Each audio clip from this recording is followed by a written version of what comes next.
Chers élèves, bonjour. Aujourd'hui, nous allons poursuivre notre leçon sur la versification. La fois passée, nous avons parlé d'un poème qui est un texte écrit en vers et dont chaque finalité, on retrouve un son final qui s'appelle la rime. Nous avons parlé d'une strophe, n'est-ce pas, qui est l'ensemble des vers. Et nous avons dit qu'une strophe qui comporte 2 vers est appelée distique. Une strophe de 3 vers, c'est un tercé. Et une strophe de 4 vers, c'est un quatrain. Donc aujourd'hui, nous allons voir la suite, n'est-ce pas, de cette leçon de la versification. Ici, lorsque un poème a 2 quatrains et 2 tercés, dure 2 quatrains et 2 tercés,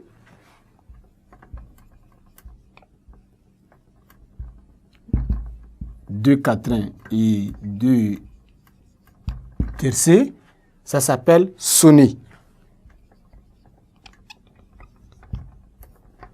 Ici, lorsque vous voyez un poème qui comporte 2 quatrains et 2 tercets, c'est-à-dire 2 strophes de 4 vers et 2 strophes de 3 vers. Donc 3 vers chaque strophe, l'ensemble là est appelé sonnet. Donc, il y a la disposition. Dans les dispositions, dans les quatrains ou bien dans les tercets, il y a, n'est-ce pas, la disposition des rimes. Donc, la disposition des rimes est, n'est-ce pas, la suivante. Lorsque on parle de rimes embrassées, il y a des rimes embrassées. Donc, embrassées ici, à chaque fin de chaque vers, on trouve, par exemple, un son A, un autre son B, troisième B et quatrième son A, par exemple. Si c'est comme ça, nous parlons, n'est-ce pas, de rimes embrassées. À l'exemple de ce poème-là, il dit, de la musique, avant toute chose, on a le son aussi ose là, ça, on suppose que c'est A, deuxième vers, dit, et pour cela, préfère l'impair. On a l'impair, ça c'est un autre son, donc on trouve B, troisième vers, dit plus vague et plus solide dans l'air. On trouve encore le même son R ici, donc c'est encore B, sans rien en lui qui pèse ou qui pose. Donc on retrouve le premier son qui est ose ici, c'est le A qui revient. Donc cette disposition-là, ces rimes-là sont appelées des rimes embrassées. Des rimes embrassées. Voilà. Voilà la disposition des rimes embrassées. On peut aussi avoir des rimes plates. On peut avoir des rimes plates ou suivies. Donc, quand on parle de rimes plates ou suivies, c'est on trouve le son A.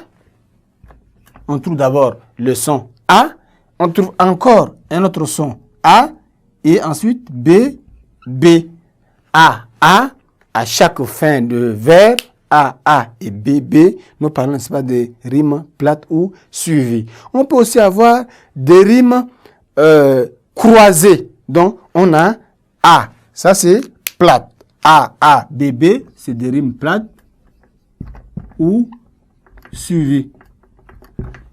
Des rimes ici, A, B, ça ce sont les rimes croisées. Donc, nous avions dit que les rimes plates, ici c'est là, A, B, B, ça c'est plate, rime plate ou rime suivie.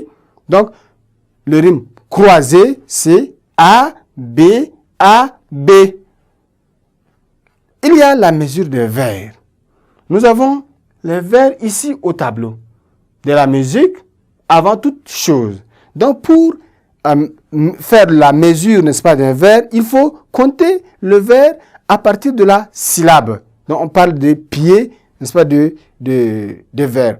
Quand c'est un vers de 12 pieds, de 12 syllabes, c'est un alexandrin, de 10, un décasyllabe, etc., etc. Chers élèves, nous voilà arrivés à la fin de la leçon. Au revoir et à la séance prochaine.